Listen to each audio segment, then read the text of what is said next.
Hi, Virgo. Welcome to Pandora Astrology's monthly horoscope for May of 2021.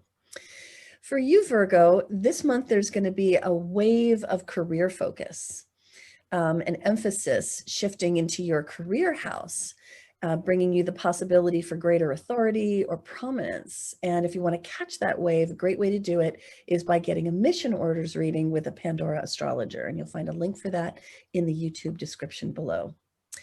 Well, you might notice that we've got somebody new with us today, and that's Betsy. She's joining our practice now. You'll be able to get readings with Betsy in the near future. And today, Betsy will be telling us about Venus. But before we get there, I want to start off this conversation with the moons. So we have two moons this month, as usual.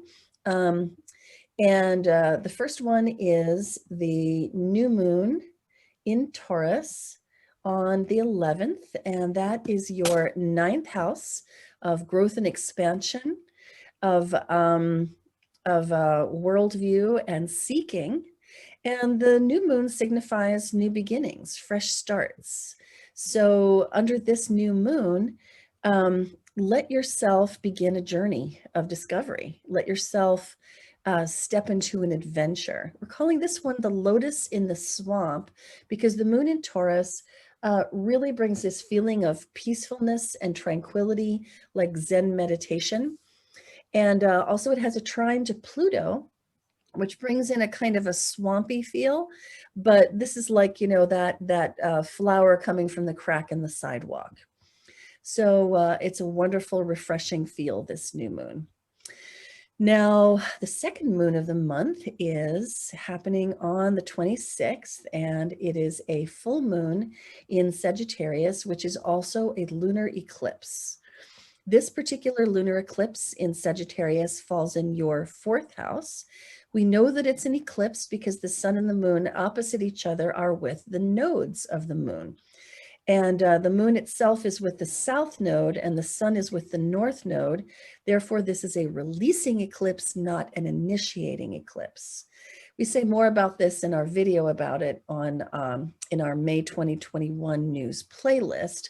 But how this pertains to you is that this particular eclipse is going to call you to let go of some opinions that you may be holding on to a little bit too tightly, that maybe you've been pushing on others a little bit too much, especially in the context of family. You may find yourself wanting to reject opinions that came from your family, or you may want to stop pushing your opinions on your family members.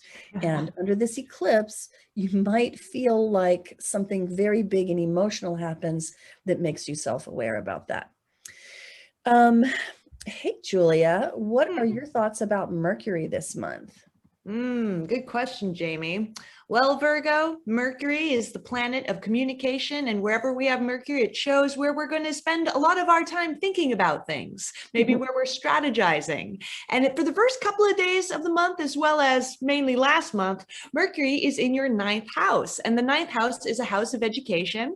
It's also the house of travel too. So if you're in school, wonderful, wonderful transit. If you're kind of planning out a thesis or thinking about which next course you'd like to learn more about. Also, since Mercury is kind of a travel planet and the ninth house represents travel as well, you could be strategizing about your next trip, where you'd like to go, or maybe you have done some trips recently. But by May 3rd, Mercury is going to move into your 10th house. This is the house of career. So then at this shift, your mind is going to be really focused on where you're going with your life. It's a wonderful transit for working on your resume if you're currently not in a job and you'd like to get into one. And if you are currently working and you do anything Mercury related, which means teaching, buying, selling, speaking, writing on your job, then it can be a very fruitful cycle. Then the next planet I want to talk about is Mars, the planet of action and activity, which is going to be in the sign of Cancer all month, which corresponds with your 11th house. This is the house of friends. It's the house of any groups you're a part of. That can be anything from, a society, a Facebook group, a recovery program, professional social associations, clubs, athletic teams could also be the 11th house. Now, wherever we have Mars, we expend a lot of our energy. So you could find that the tempo and the activity kind of picks up in the groups you're a part of this month.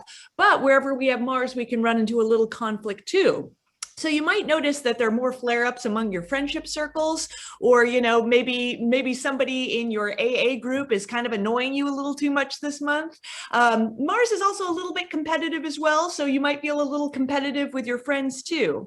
But a wonderful use of this transit, since the 11th house also represents our long-term goals, the house of hopes, wishes, and dreams, is to put a lot of energy in achieving those long-term goals. If, say, for example, one of your goals is to buy a house one day or to enroll in school, this is a good time to really put energy towards whatever it is you're dreaming of. And Betsy, I know you've got some good things to say about Venus this month too. I do. Hi, Virgo. So Venus starts off in your ninth house in Taurus at the beginning of the month and most of April. So you may have been expanding your concept of what is of value to you, whether it's material objects or finances, or you might also be expanding your enjoyment of those yummy cookies like Cookie Ooh. Monster. I'm like going a little crazy there with the overindulging. That's a possibility. But fortunately, Venus is going to be moving into your 10th house in Gemini. So you'll be more focused on how to actually put your resources to work to build something productive that maybe solves a problem or has some kind of an intellectual or writing and expressing yourself component to it. So that'll be on May 8th and then through the rest of May.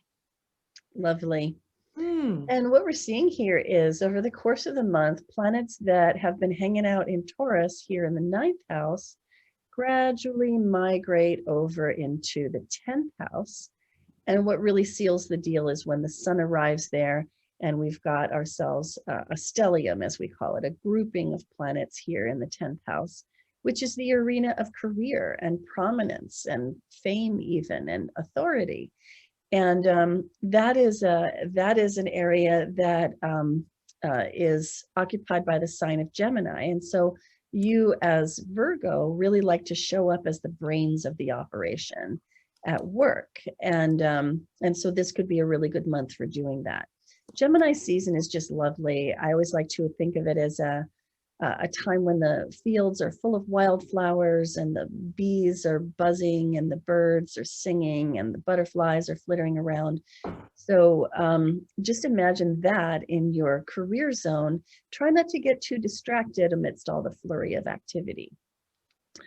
Well, this month we've made you a special 2-part video, and you'll find it in our May 2021 astrology news playlist. It's about how do astrologers handle our own transits, and how does being an astrologer help us and benefit us when it comes to going through the changes that life throws at us, because we're only human, just like you. And so we had fun making that video for you. I hope you enjoy it. It's in 2 parts. So the May 2021 news playlist is the place to find the news of the month, including that eclipse. And you'll also find that good stuff on our website, pandoraastrology.com, especially on the monthly forecast page. Horoscopes can also be found on our website and our services page, where you can get readings with us, and classes are there as well. And until next time, we'll see you around the cosmos. Bye. Bye-bye. Bye.